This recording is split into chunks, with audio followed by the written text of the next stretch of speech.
सबसे पहले तो मैं मीडिया के तमाम हजरात का, चैनलों का, अखबारों के नुमाइंदों का, करस्पॉन्डेंट्स का, एडिटर्स का, तमाम लोगों का मैं बहुत शुक्रिया अदा करता हूँ तहे दिल से। वो हमारी रिक्वेस्ट पर, हमारी दरख्वास्त पर, हमारी दावत पर यहाँ तशरीफ लाए। मैं इंट्रोडक्शन करवाना चाहता हूँ। सबसे पहले मैं मोहम्मद फजलुर रहीम जामे हिदायत का फाउंडर मुतवल्ली और मौजूदा सदर मुतवल्ली हूँ। 2023 जून के अंदर लगभग 1.25 साल पहले और India Muslim personal law board का मुझे जनरल सेक्रेटरी मुंतखब किया गया।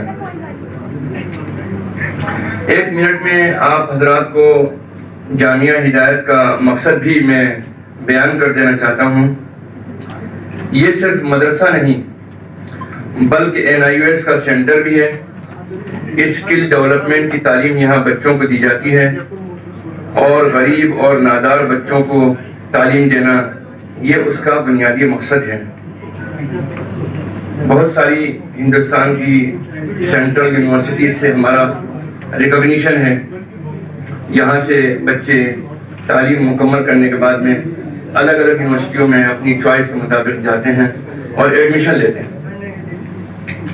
आज की ये प्रेस कॉन्फ्रेंस 30 सितंबर 2024 को माननीय डॉक्टर करोड़ीलाल मीना ने बीजेपी कार्यालय में प्रेस कॉन्फ्रेंस में मुझ पर झूठे इल्जामात लगाए जो कि या तो बेबुनियाद हैं या कोर्ट मैटर से मुताल्लिक हैं। इसी के क्लैरिफिकेशन के लिए आज ये प्रेस कॉन्फ्रेंस आयोजित की गई है। चूंकि इल्जामात जो लगाए गए हैं उनकी बाबत अलग अलग अदालतों में मुकदमात हैं, इसलिए उनका जवाब देना एडवोकेट के जरिए देना वाजिब होगा।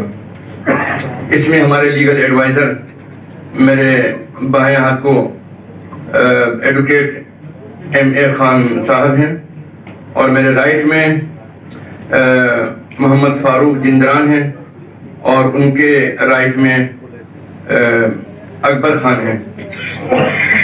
अब मैं एडवोकेट MA खान साहब से ये गुजारिश करूंगा कि वो इन इल्जामात के बारे में सिलसिलेवार आपको जानकारी दें।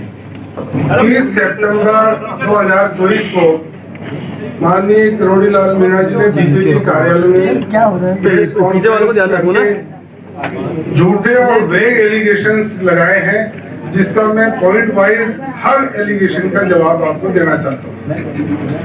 पहला एलिगेशन तो उन्होंने ये लगाया कि वक्त की जामिया हिदायत की प्रॉपर्टी फजलुर रहीम साहब बेच रहे। ये इल्जाम सरासर झूठा और बेबुनियाद है। जामिया हिदायत की वक्फ प्रॉपर्टी, जामिया हिदायत वक्फ सन 1972 में फजलुर रहीम के फादर ने क्रिएट किया था रजिस्टर्ड इंस्ट्रूमेंट के जरिए, जो कि सब रजिस्ट्रार जयपुर सिटी में 11/12/1972 को रजिस्टर कराया गया था, जिसमें वो खुद मुतवल्ली थे। उनके साथ उनके 2 बेटे फजलुर रहीम और अताउर रहीम साहब मुतवल्ली थे। तब से फजलुर रहीम साहब उसके फाउंडर मुतवल्ली हैं।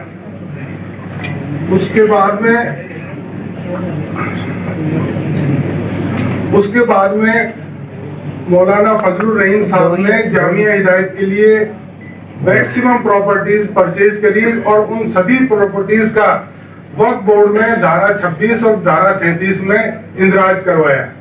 इस वक्फ प्रॉपर्टीज को लेकर इनके भाई जियाउर रहीम, नदीम रहीम और रिजवान, फहद रहीम, शकील ये फर्जी इकरारनामे करके प्रॉपर्टी की खरीद फरोख्त बाबत और इस पे जबरदस्ती कब्जा करना चाह रहे हैं, जिसको लेकर हमने FIR जयसिंहपुरा खोर थाना में इन सभी के खिलाफ दर्ज करा रखी है, जिसकी कॉपीज हमारे पास अवेलेबल है। आप लोग चाहेंगे तो हम आपको दे देंगे। बाकी फोल्डर में भी आपको प्रोवाइड की गई है। फजलुर रहीम साहब ने कोई भी इकरारनामा, कोई भी सैंडी या कोई भी एग्रीमेंट या कोई भी दस्तावेज किसी भी वक्त प्रॉपर्टी के बेचान बाबत एग्जीक्यूट नहीं किया गया। तो करोड़ी लाल जी मीणा का ये एलिगेशन बिल्कुल बेबुनियाद और अनफाउंडेड है कि इन्होंने वक्त की प्रॉपर्टी भेज दी। अगर उनके पास कोई सबूत हो तो वो पेश करें ओपनली। हम पेश कर रहे हैं। हमने जिन जिन लोगों ने फर्जी इकरारनामे करे उनके खिलाफ एफआईआर दर्ज कराई, जो ट्रेस पास कर रहे हैं उनके खिलाफ एफआईआर दर्ज। तो वक्त प्रॉपर्टी से मुतालिक हमने एफआईआर दर्ज कराने के बाद में पब्लिक नोटिस भी अखबार में जारी करवाए, पब्लिश करवाए हैं, जिसमें आम पब्लिक को नोटिस दिया है कि कोई भी आदमी जामिया हिदायत की प्रॉपर्टी किसी से भी परचेज नहीं है, कोई भी परचेज नहीं करे। कोई भी आदमी इंक्लूडिंग खुद फजलुर रहीम साहब भी जामिया हिदायत की प्रॉपर्टी नहीं बेच सकते। तो पब्लिक को हमने कॉशन किया है कि आप कोई भी प्रॉपर्टी मत खरीदिएगा। ये टाइम टू टाइम हमने बहुत सारे अखबारों में पब्लिश कराते रहे। तो और दूसरा मैं आपको कानूनी एतबार से बताऊं कि कोई भी प्रॉपर्टी अगर एक बार वक्फ कर दी जाती है तो उसका किसी भी तरह से बेचान नहीं किया जा सकता। ये धारा 51A वक्फ एक्ट के अंदर वॉइड ट्रांजैक्शन होता है। वॉइड ट्रांजैक्शन का मतलब ये होता है कि अगर कुछ भी लिखा पढ़ी कर लो आप, वो कागज जीरो वैल्यू है, उसकी वॉइड है, वॉइड एब इनिशियो होता है। तो कोई भी वक्त प्रॉपर्टी कभी भी नहीं बेची जा सकती है, उसका ट्रांजैक्शन जीरो होता है। तो पहला एलिगेशन जो माननीय करोड़ी लाल जी मीणा ने लगाया कि वक्त प्रॉपर्टी बेच रहे हैं, खुर्द-बुर्द कर रहे हैं, ट्रेस पास करा रहे हैं, ये टोटल बेबुनियाद है। हम तो उल्टे वक्त प्रॉपर्टी को प्रोटेक्ट करने के लिए एफआईआर भी दर्ज करवा रहे हैं और कोर्ट में केस भी कर रहे हैं। इन वक्त प्रॉपर्टी से रिलेटेड वक्फ ट्रिब्यूनल में अभी केस पेंडिंग है, इसलिए इससे ज्यादा डिटेल में इसके बारे में नहीं बता सकते।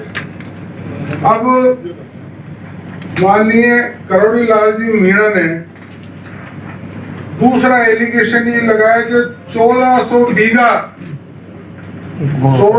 बीघा मंदिर माफी की जमीन इन्होंने बेच दी।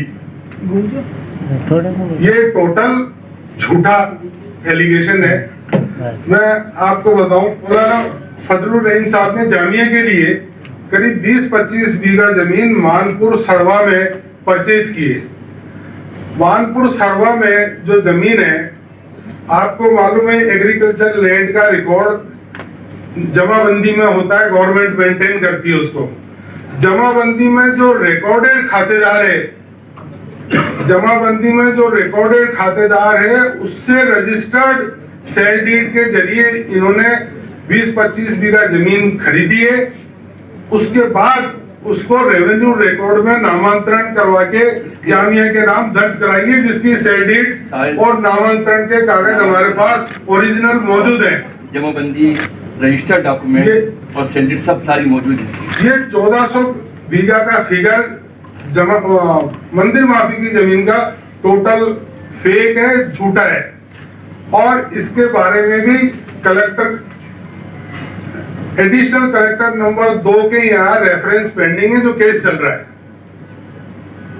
मंदिर माफी की जमीन के लिए मैं आपको कानूनी स्थिति एक बार बता दूं। 1952 में Rajasthan land reforms and resumption of Jagir act 1952 आया था।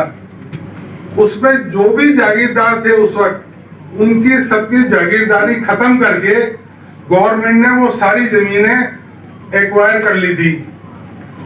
सिर्फ उन जमीनों पर जो काश्तकार खेती कर रहे थे उनको खातेदारी राइट्स दिए गए थे, और उन खातेदारी राइट्स जिनको मिले थे उनको बेचने का अधिकार था उस प्रॉपर्टी का। उन खातेदारों से आगे जमीन खरीदी है, उसका मंदिर माफी से कोई लेना देना नहीं है। मंदिर माफी की जमीन तो 1952 के एक्ट के तहत गवर्नमेंट में वेस्ट हो गई। इसलिए माननीय करोड़ी लाल जी का ये एलिगेशन के मंदिर माफी की जमीन पे इन्होंने कब्जा कर लिया, ये टोटल फॉल्स और इनकरेक्ट स्टेटमेंट है। तो क्या सर आप उन पर मुकदमा करेंगे? अभी हम ये प्रेस कॉन्फ्रेंस कंक्लूड कर लें, उसके बाद आप लोग क्वेश्चन कीजिए। इसके बाद में फर्दर करोड़ी लाल जी मीणा ने एलिगेशन लगाया कि 1400 बीघा जमीन पर फजलुर रहीम साहब ने बूचड़ खाने खोल दिए, मस्जिदें बना दी, ये कर दिए, मुसलमानों को बसा दिए। ये टोटल झूठा एलिगेशन है। लालवास और आमेर तहसील में 1400 बीघा जमीन थी। आजादी के बाद में जब गवर्नमेंट ऑफ राजस्थान बनी, उस वक्त ये 1400 बीघा जमीन उस वक्त के राज दरबार, जयपुर राज दरबार की मिल्कियत थी। इस 1400 बीघा जमीन में से 152 बीघा जमीन जामिया हिदायत ने उस जमीन के जो पट्टेदार थे, राजा ने जिनको पट्टे दिए थे, उन पट्टेदारों से 152 बीघा, सिर्फ 152 बीघा जमीन खरीदी थी। उस 1400 बीघा जमीन को गवर्नमेंट ऑफ राजस्थान ने गलत गैरकानूनी तरीके से सीआरपीएफ को और राजस्थान पुलिस को अलॉट कर दी थी 1400 बीघा जमीन जून 1990 में, जिसके खिलाफ हमने राजस्थान हाई कोर्ट में केस दायर किया था और राजस्थान हाई कोर्ट की डिवीजन बेंच ने स्पेशल अपील रिट 500/2009 में हमारी अपील मंजूर करके जामिया हिदायत को 152 बीघा जमीन का मालिक माना था। इस फैसले के खिलाफ गवर्नमेंट और सीआरपीएफ, जेडीए, इन्होंने सुप्रीम कोर्ट में एसएलपी दायर कर रखी है। उस एसएलपी में माननीय सुप्रीम कोर्ट ने यथास्थिति बनाए रखने के आदेश पारित किए। हमारी जो 152 बीघा जमीन है वो आज भी ओपन लैंड है, उसके ऊपर कोई कंस्ट्रक्शन नहीं है। बाकी के 1250 बीघा जमीन है, उसका हमारे से कोई संबंध नहीं है। हम सिर्फ 152 बीघा जमीन के मालिक हैं और सुप्रीम कोर्ट के आदेश की पालना में हमने उसके ऊपर कोई कंस्ट्रक्शन नहीं कराया। वो आज भी लैंड ओपन लैंड है, उस पर कोई बूचड़खाना, मस्जिद वगैरह ऐसी चीजें नहीं है। इन्होंने बेबुनियाद झूठे एलिगेशन लगाए। ये कोर्ट का फैसला है,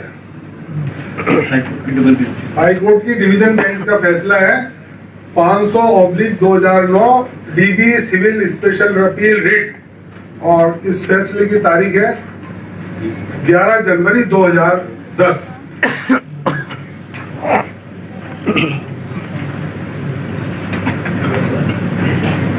तो ये जो 1400 बीघा का एलिगेशन है टोटल फॉल्स है। 14 में से तो हमारी तो 152 ही है और उस 152 पर कोई कंस्ट्रक्शन नहीं है। अब 1400 बीघा से जो बची हुई जगह उसमें क्या हम इसमें मुस्लिम आबादी बढ़ाएंगे, ये बढ़ाएंगे, वो वीडियो फजलुर रहीम साहब का नहीं है, बल्कि एक जियाउर रहीम साहब का है, जो बदकिस्मती से रिश्ते के इनके भाई हैं, लेकिन उसके गलत काम के लिए हम आंसरेबल नहीं है। उसने ये बेहुदा और वाहियात स्टेटमेंट उस वीडियो में दिया है, जो करोड़ी लाल जी मीणा ने जानबूझकर उसमें इनका नाम लिया है। क्यों? क्योंकि ये all India Muslim personal law board के जनरल सेक्रेटरी हैं और वक्फ अमेंडमेंट बिल के लिए विरोध कर रहे हैं। उसमें जो गैर कानूनी प्रोविजन है उनको अपोज कर रहे हैं। तो पॉलिटिकल मोटो के तहत उन्होंने ये जानबूझ के फैब्रिकेट किया। अगर वो गलत वीडियो है तो वो जियाउर रहीम का है, न कि फजलुर रहीम जी का। ये शर्मनाक स्टेटमेंट है। इंडिया की सारी टेरिटरी इंडिया की टेरिटरी है। इंडिया के किसी भी पार्ट को पाकिस्तान बताना देशद्रोह है, राष्ट्रद्रोह है। अभी मैं आपको इसी बारे में उदाहरण देता हूं। कर्नाटका हाई कोर्ट के एक जज साहब ने एक मुस्लिम लोकेलिटी को पाकिस्तान कह के एड्रेस किया था। सुप्रीम कोर्ट की 5 जजेस की बेंच ने 25 सितंबर को उन जज साहब को बुला के कंडेम किया, उनसे रिटन में एपोलॉजी ली और अपने फैसले में उन्होंने कहा कि ये राष्ट्र विरोधी बयान है। आप कैसे इंडिया के किसी पार्ट को पाकिस्तान बता सकते हो? ये निहायत बेहुदा राष्ट्रद्रोही एक्ट है। जो उन्होंने बिल्कुल कैजुअल मैनर में और गलत तरीके से कहा है।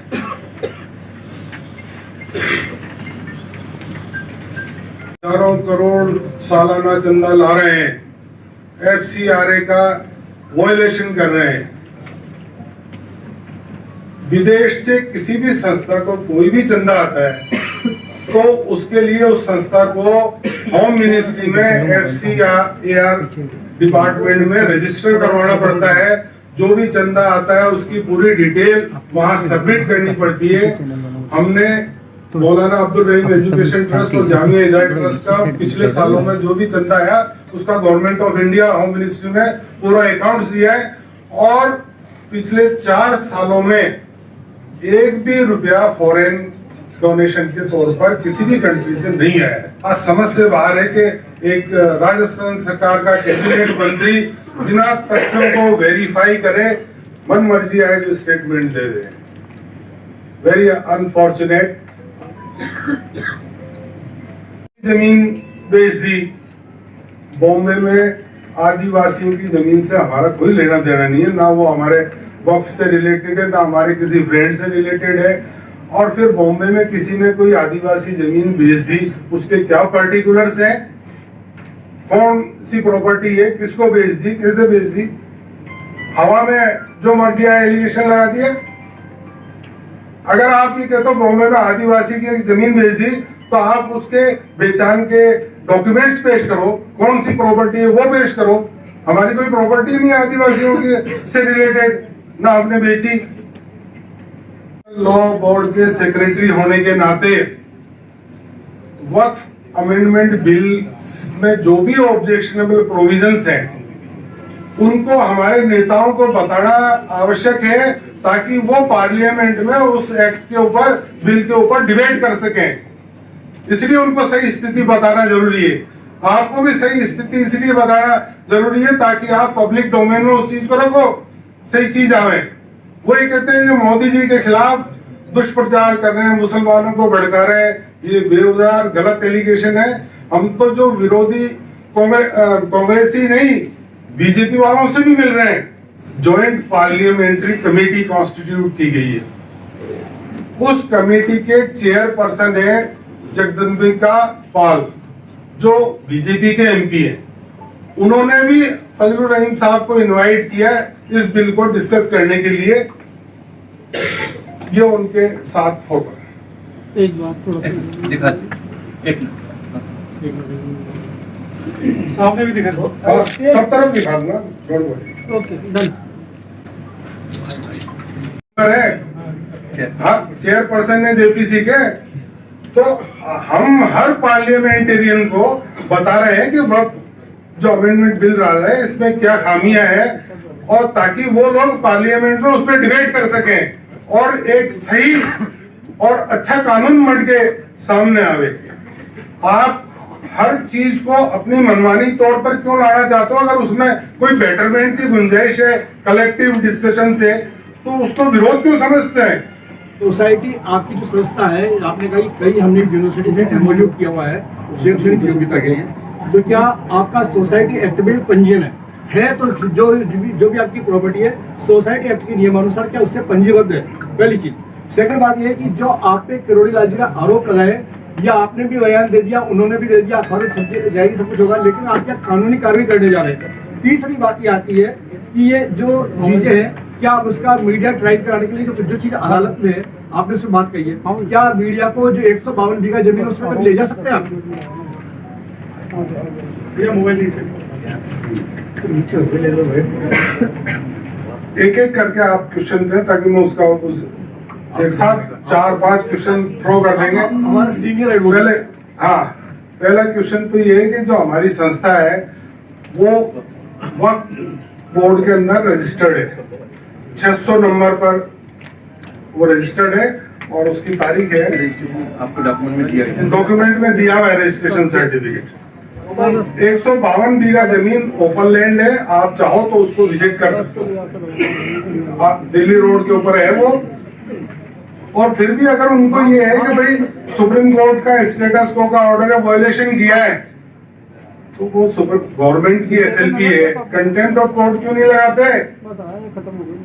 गवर्नमेंट की अपील है, गवर्नमेंट की अपील में स्टेटस को का ऑर्डर दिया है, उनको लिबर्टी है कंटेम्प्ट ऑफ कोर्ट लगावे। जिसने भी कंटेम्प्ट करी है he will face it's music.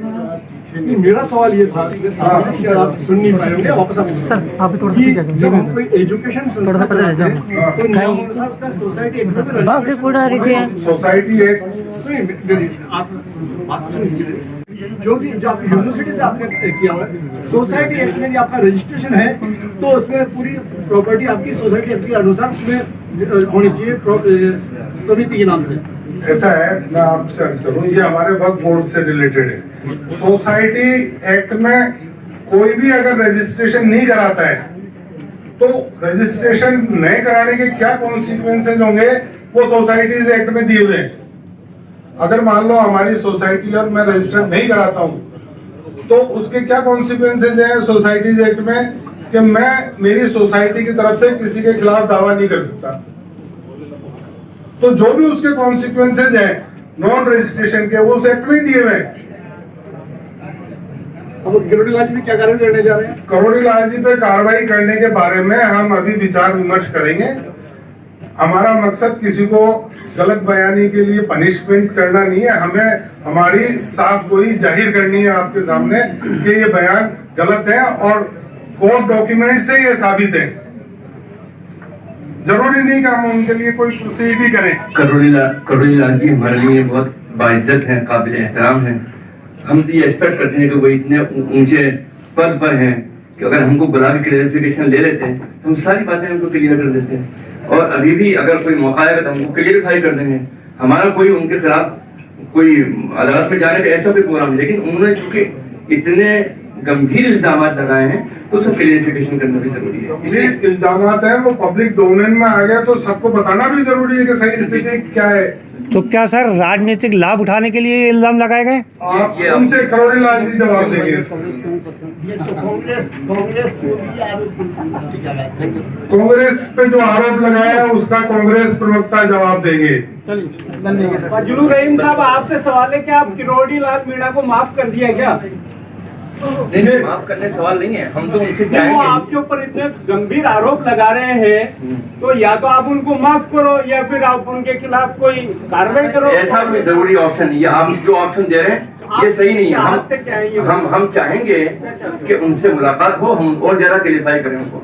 वो हमारे एक माननीय मंत्री हैं तो हम उनसे ये चाहेंगे कि उनका ध्यान साफ हो जाए। आप हमें ये कहना चाह रहे हैं क्या कि मानहानि का मुकदमा दायर करेंगे? नहीं, गलत गलत आप वर्ड फीड मत कीजिए। जाएंगे ये ये हम तय करेंगे बाद में, अभी हम विचार करेंगे। ठीक है, चलिए, धन्यवाद। ठीक।